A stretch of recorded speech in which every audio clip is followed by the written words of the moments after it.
sur RTI1. Bonsoir à tous et bienvenue. Voici le titre de ce journal.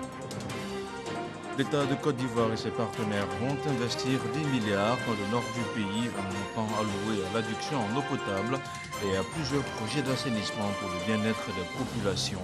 On en parle dans quelques instants en ouverture d'édition.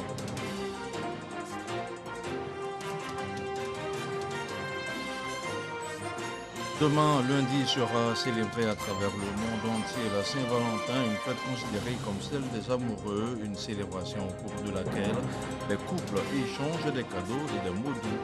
Nous irons à la rencontre de ces femmes qui rivalisent le secret pour agrémenter l'instant.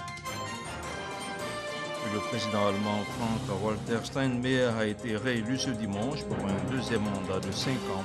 Le président qui remplit a, dans son discours, promis de se battre pour la démocratie contre la Russie. Il a reproché à la Russie de menacer l'Europe d'un conflit armé en Ukraine. Merci de regarder RTI1. L'État de Côte d'Ivoire, la Banque islamique de développement et l'UEMOA sont à l'ouvrage dans le nord du pays. Ils réalisent d'importants travaux d'adduction en eau potable, des opérations d'assainissement et de construction de latrines sont en cours, le tout assorti d'une sensibilisation.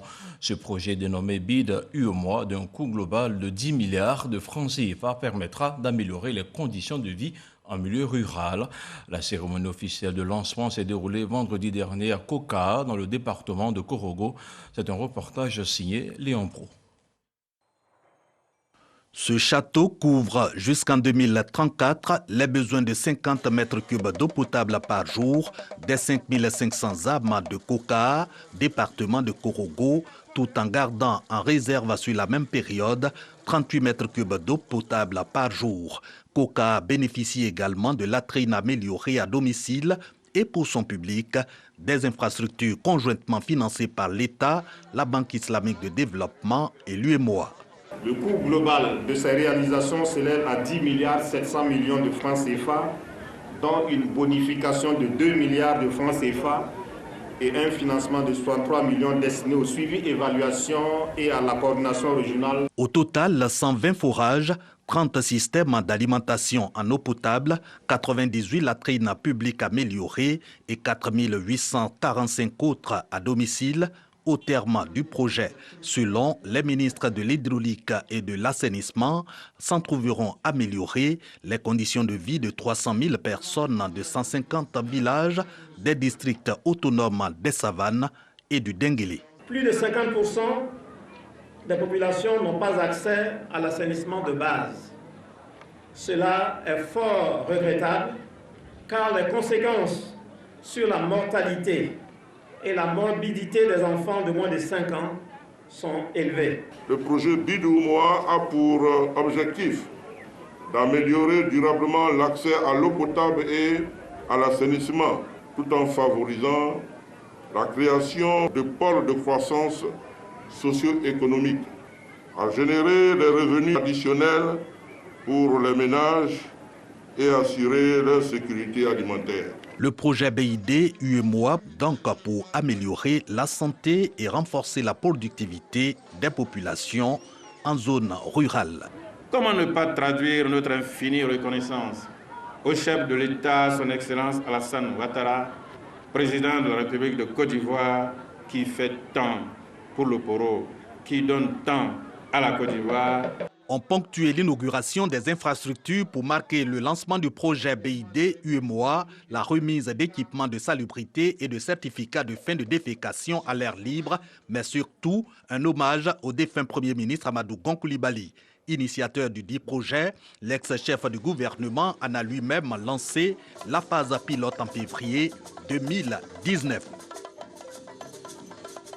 On continue à parler de développement. Dans seulement quelques semaines, le péage de Grand Bassam sera ouvert à la circulation. Mais avant sa mise en service, le Haut Conseil des transporteurs vient de lancer une campagne de sensibilisation. Elle concerne les usagers des villes d'Aboisseau, d'Adiaké, de Bonois et de Tiapoum. Des usagers qui s'engagent à leur tour à faciliter la collecte des droits de passage. Les précisions de Lanciné Bakayoko.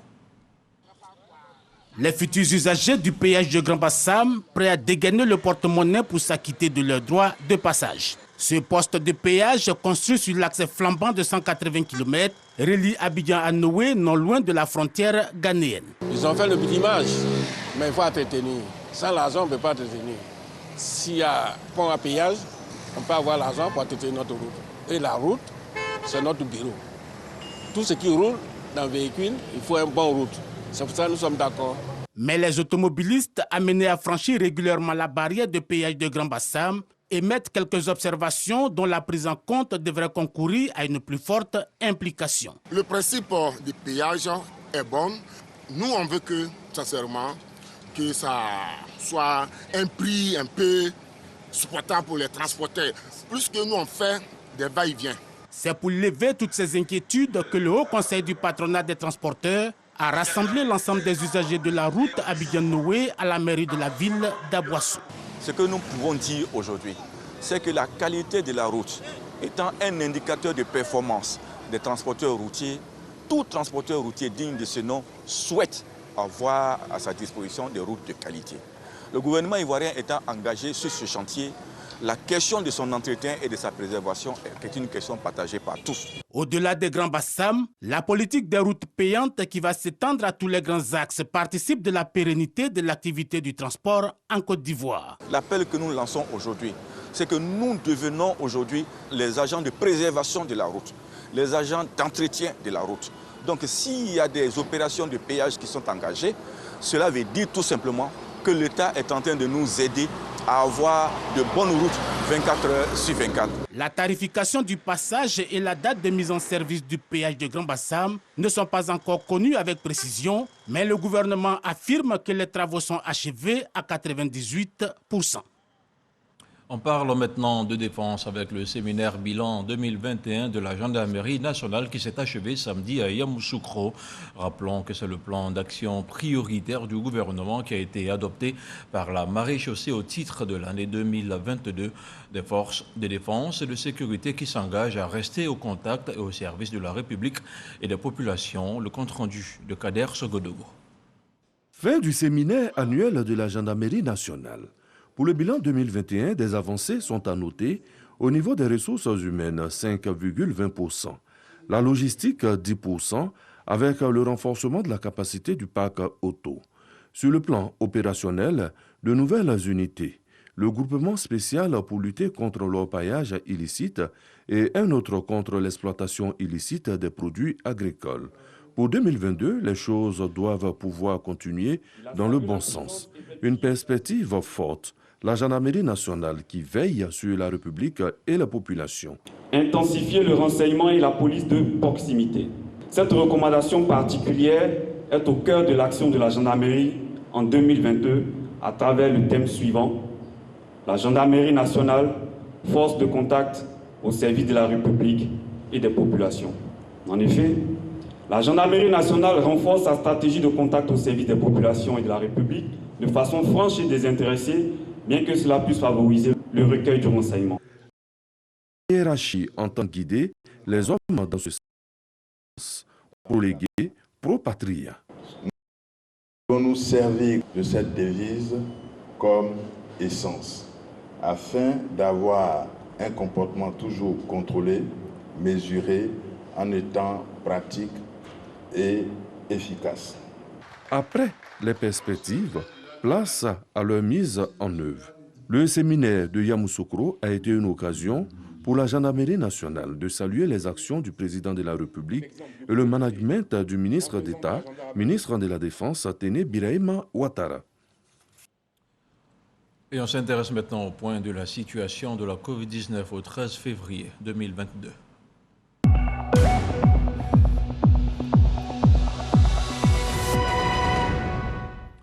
Le ministère de la Santé, de l'Hygiène publique et de la couverture maladie universelle a enregistré ce dimanche 13 février 51 nouveaux cas de Covid-19 sur 2098 échantillons prélevés, soit 2,4% de cas positifs, 32 guéris et 0 décès. À la date du 13 février, la Côte d'Ivoire compte donc 81 169 cas confirmés, dont 78 925 personnes guéries, 789 décès et 1455 cas actifs. Le nombre total d'échantillons est d'1 383 371. Le 12 février, 110 546 doses de vaccins ont été administrées, soit un total de 9 166 466 doses du 1er mars 2021 au 12 février 2022. Le ministre de la Santé, de l'Hygiène publique et de la couverture maladie universelle invite toutes les personnes de plus de 18 ans à se faire vacciner dans les centres dédiés. Il rappelle que la vaccination contre la Covid-19 est gratuite et volontaire. Le ministre Adama Diawara était au contact des populations de Niangon dans la commune de Yopougon. La rencontre a été marquée par la mobilisation des jeunes et des femmes qui militent pour une meilleure insertion socio-professionnelle. En retour, le professeur Adama Diawara les a exhortés à la solidarité, à la paix et à l'unité autour du président de la République. C'est un reportage de Serge Koléa. Le ministre Adama Diawara s'imprègne du quotidien des populations de Niangon Sud, dans la commune de Yopougon. Ces populations se sont mobilisées pour exprimer leur soutien aux actions de cohésion, d'unité, de réconciliation et de paix de leur hôte. Occasion pour elles de soumettre des doléances liées à l'insertion des jeunes et à l'autonomisation des femmes. On a besoin du soutien du ministre, c'est-à-dire pour les femmes qui sont dans le commerce, nos marchés, on n'a plus de marché.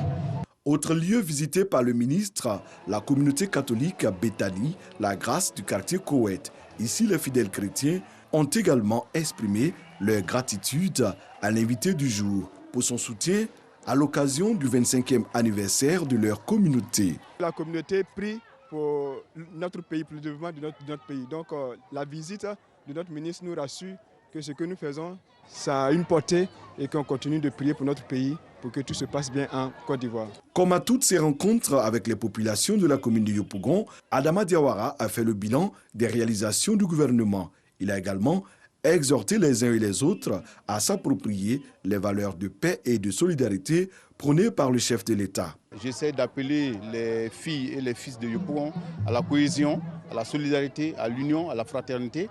Et en matière de solidarité, comme je l'ai dit à maintes reprises, d'ici quelques mois, nous allons mettre en place un instrument d'entraide, un instrument de solidarité pour venir en aide un tout petit peu aux jeunes et aux femmes de la commune de Yopougon. Le ministre Adama Diawara a sollicité la contribution des populations de la commune de Yopougon pour une cohésion sociale, gage d'un développement harmonieux. Situé dans la commune de Datekoubé, le sanctuaire marial Notre-Dame d'Afrique a aujourd'hui 35 ans d'existence. L'anniversaire de ce temple de prière a été célébré ce dimanche par des fidèles chrétiens venus témoigner leur reconnaissance à la Vierge Marie. Au cours de son homélie, le cardinal d'Abidjan, Jean-Pierre Coutoir, a invité les chrétiens à garder la foi en Jésus malgré les adversités. Les temps forts de la célébration avec ce reportage de Jean-Marc Djadji. Sanctuaire marial d'Abidjan, louanges et prières au rendez-vous de la célébration du 35e anniversaire de cette paroisse. C'est dans une ambiance de joie que les fidèles chrétiens catholiques ont témoigné leur gratitude à la Vierge Marie et à Jésus-Christ. Ici, il y a eu des milliers de personnes qui sont venues prier, qui ont été guéries, qui ont cherché un travail et qui ont voulu effectuer des voyages et qui étaient malades et qui ont obtenu la guérison. Qu'il y avait des divisions et qui sont venus obtenir la grâce de l'unité et de la réconciliation. À tout moment qu'on arrive ici, on arrive sur ce lieu de prière, vraiment tout est grâce. Centre de pèlerinage, ce site d'invocation et d'exaucement aura donné satisfaction aux requêtes des nombreux fidèles, au nombre desquels des personnalités, mais aussi des communautés sœurs. Cette célébration placée sous le sceau de l'amour est l'expression de l'engagement de ces pèlerins. L'amour pour son prochain on profite pour dire la reconnaissance que nous avons à Jésus pour tous les bienfaits qu'il fait pour nous. Chacun, dans sa religion, quel qu'en soit, doit prier son Seigneur pour amener toujours les grâces sur la Côte d'Ivoire pour que nous vivions dans un pays de paix. Je suis venu dire merci à Marie. Président de cette célébration eucharistique, le cardinal Monseigneur Jean-Pierre Coutouan a exhorté les fidèles à faire le bilan de leur consécration. Il a par ailleurs exhorté les Ivoiriens à cultiver l'unité et la paix. À l'occasion de ce jubilé de Rubis, je vous exhorte à garder la certitude. Jésus ne nous a pas quittés, qu'il n'a pas abandonné son Église, encore moins notre pays. Il sera toujours au rendez-vous que nous lui donnerons. Il sera là, toujours là, dans nos moments d'angoisse et de doute, quand la foi semble disparaître, à condition que nous sachions lui faire confiance. C'est le 1er février 1987 que ce centre a été inauguré. Ce 35e anniversaire est une occasion pour les leaders de cette paroisse de présenter le nouveau chantier de ce site, dédié à la prière et à la prise en charge des personnes démunies. Et qui parle de religion parle également de paix avec le continent africain qui fait des propositions pour la réunification des deux Corées. C'était au cours du sommet mondial pour la paix qui s'est tenu le 10 février dernier en Corée du Sud. Cette initiative de la Fédération pour la paix universelle a vu la participation de 157 pays, un événement également largement suivi en ligne par des millions de personnes. Les précisions de Cheikh Aboubakar Koné. Cette cérémonie de l'eau exécuté par des représentants de 6 religions dans un esprit de prière pour la paix dans la péninsule coréenne, œuvre le sommet mondial 2022 pour la paix, tenu en Corée du Sud il y a quelques jours. L'événement signé Fédération pour la paix universelle a rassemblé des personnalités venues de tous les continents autour de la problématique de la paix dans le monde et singulièrement celle de la réunification des deux Corées. Cette réunification des deux Corées est de l'ordre du possible selon cet ancien vice-président des États-Unis. On a réalisé qu'on pourra donc porter des fruits si on fait des efforts ensemble. Heureusement, on voit la relation entre les deux Corées s'améliore, mais la paix pourra être possible si on fait des efforts ensemble. Partageant la même conviction, Macky Sall, président sénégalais, par ailleurs président en exercice de l'Union africaine, estime que le coût de la guerre est toujours plus élevé que le prix de la paix. Si les heures sombres de la guerre ont pu diviser le peuple coréen, je veux faire le pari optimiste que par son courage et son génie légendaire, il peut surmonter la méfiance héritée des vieilles peurs et retourner au jardin de la confiance et du dialogue pour réaliser son désir de paix. Participant à ce sommet mondial consacré à la paix dans la péninsule coréenne, le président du CESEC a, au nom du président de la République Alassane Ouattara, dit l'intérêt tout particulier que le président accorde à cette rencontre de haut niveau. Un tel forum est rendu nécessaire dans la mesure où l'évolution de nos sociétés, l'interaction entre les civilisations impose au peuple d'avoir une ligne de conduite commune, une vue partagée et inclusive sur les questions relatives à la paix et au développement humain. Je voudrais donc, au nom du président de la République de Côte d'Ivoire, saluer la tenue de ce sommet qui s'inscrit dans la série de ceux qu'organise la Fédération pour la paix universelle. Pour leur effort sur le front du développement et de la paix, Dame Sarah Catherine Gilbert et l'Alliance pour les vaccins ont été récompensés pour le prix Shanhak pour la paix 2022. Un prix attribué au président Macky Sall et au patron de la Banque africaine de développement, Akinwumi Adesina, respectivement en 2020 et 2019. On se rend maintenant à Boli, dans le département de Didiévi. Là-bas, 24 présidents de jeunesse et un président de mutuelle ont été installés par le président du Sénat, en présence du ministre de la Promotion de la jeunesse et de l'insertion professionnelle. Ils ont été invités à saisir toutes les opportunités d'emploi afin de réaliser leurs rêves. Plus de détails avec Kader Sogodogo. Ils sont au total 24 présidents de jeunes issus des 24 villages de la sous-préfecture de Boli et un président de mutuelle. La fêtière pour mener des actions de développement qui ont été officiellement investies à Boli par Jano Aousso-Kouadio, président du Sénat, et Mamadou Touré, ministre de la promotion de la jeunesse, de l'insertion professionnelle et du service civique. Des jeunes qui s'organisent et qui auront besoin d'être soutenus pour mener toute la jeunesse de Boli vers des chantiers prospères. Créer une cohésion sociale entre nos jeunes, créer des projets, travailler en unité. Le président de la République, Alassane Ouattara, a une vision pour la jeunesse ivoirienne. Celle de Boli ne sera pas oubliée. Les autorités présentes n'ont pas omis d'inviter cette jeunesse à s'inscrire résolument dans la paix et la discipline. Nous avons pu donc aider ici dans le département de Didier Vie 347 personnes pour 80 50 000 francs CFA. Vous avez aussi exprimé des besoins en matériel, riziculture, motoculteurs, et tout ça a été évalué donc à 20 millions de francs CFA. Alors je dis que les 20 millions de francs CFA sont accordés. Nous devons relever certains défis. Et le défi, c'est la cohésion en notre sein. Le défi, c'est la protection de la paix. Et un des défis majeurs, c'est notre entente. Venons avec Alassane Ouattara pour apporter le développement dans la région du Yangui. Cette cérémonie qui a mobilisé la population du département de Didier-Vie a été une occasion pour le président du Sénat, Jano Aousso-Kouadio, de prôner la cohésion pour un développement harmonieux. À titre d'exemple, il a annoncé l'arrivée prochaine du bitume à Boli. De retour à Abidjan, on se rend maintenant dans la commune de Yopougon où les femmes du mouvement Les Élites se mobilisent. Elles ont décidé de sensibiliser leurs proches et la population pour la cohésion sociale. Et justement, la présidente du mouvement a été investie par le représentant du maire de la commune. C'est un reportage de Laure Goretti, commenté par Alexis Ouedraogo.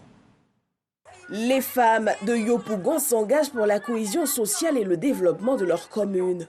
Regroupées en association dénommée Les Élites, leur présidente a été investie par Issoufou Koulibaly, représentant du maire de la commune.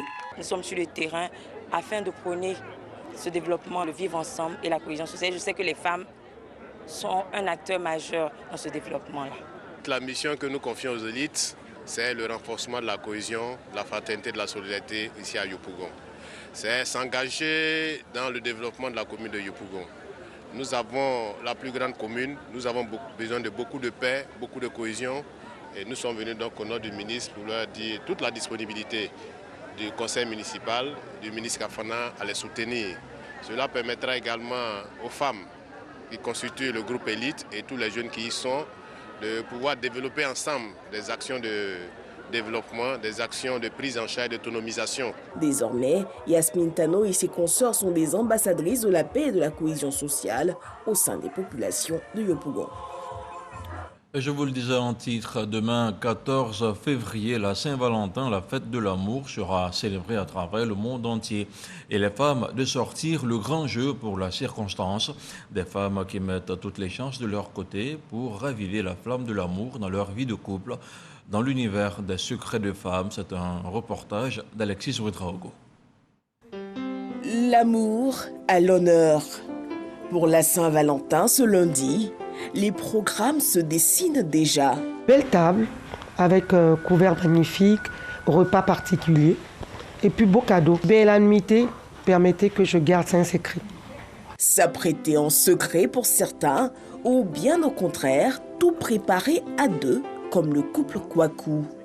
On a une histoire vraiment très vieille, une histoire commune, une complicité.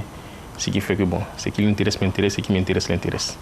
Voilà, donc je ne vois pas le mal à l'accompagner, que ce soit au marché, que ce soit pour aller chercher une pommade ou aller chercher quoi que ce soit. Pour Zita Ferro, spécialisée depuis une dizaine d'années dans l'accompagnement des couples, célébrer l'amour, c'est un art de tous les jours. Pour moi, une Saint-Valentin réussie, ça se prépare d'avance.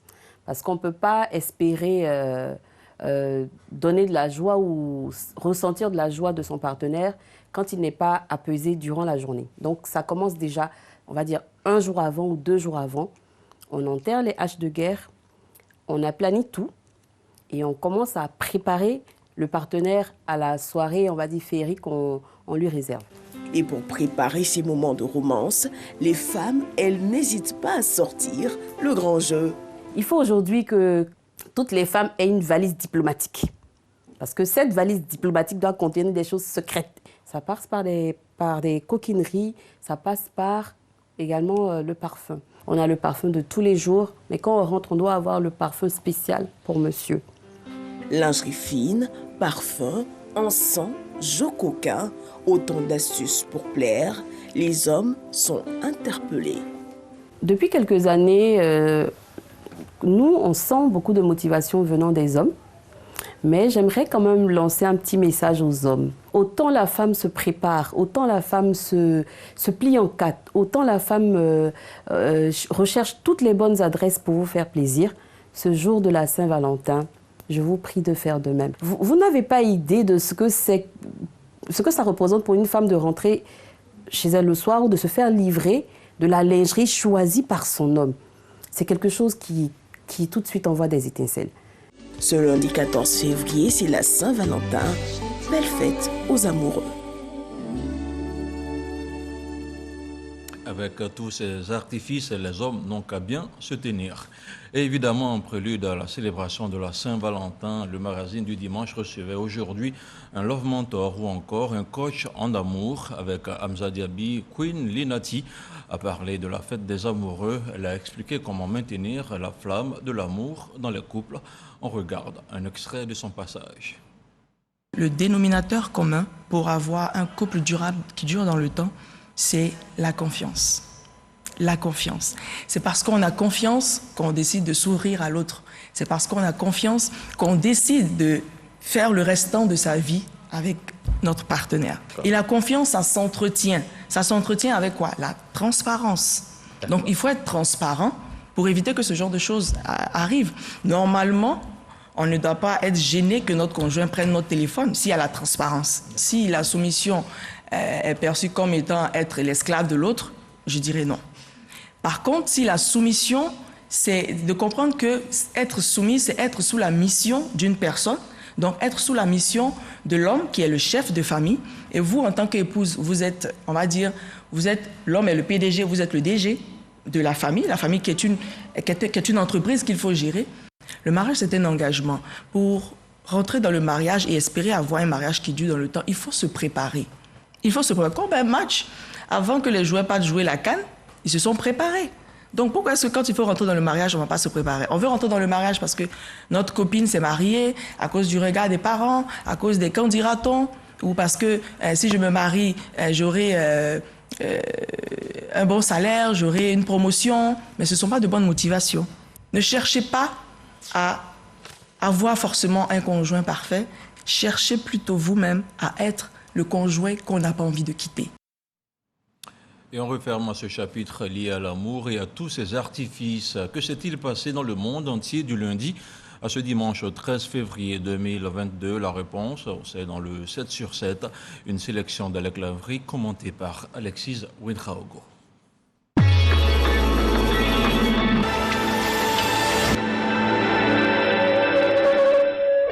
Lundi, Emmanuel Macron a rencontré son homologue Vladimir Poutine à Moscou pour tenter de désamorcer la crise ukrainienne.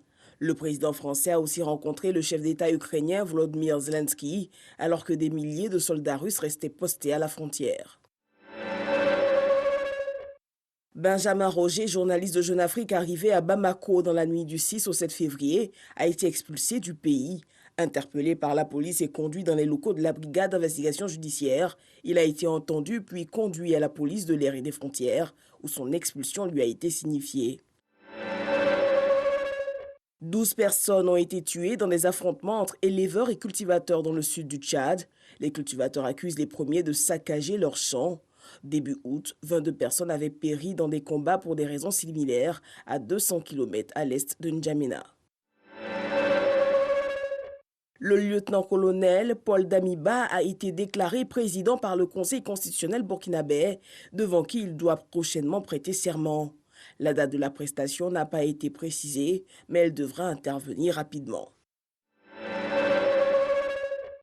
Le président américain a appelé ses concitoyens vendredi à quitter immédiatement l'Ukraine face au risque de guerre.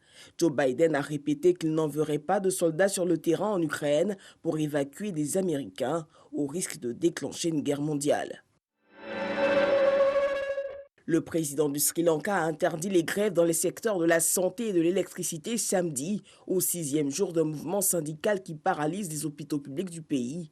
Selon ce texte, toute personne refusant de travailler encourt 5 ans de prison et une confiscation de biens. Le président allemand Frank-Walter Steinmeier a été réélu dimanche pour un deuxième mandat de 5 ans. Dans un discours prononcé juste après l'annonce du résultat, il a promis de se battre pour la démocratie tout en reprochant à la Russie de menacer l'Europe d'un conflit armé en Ukraine.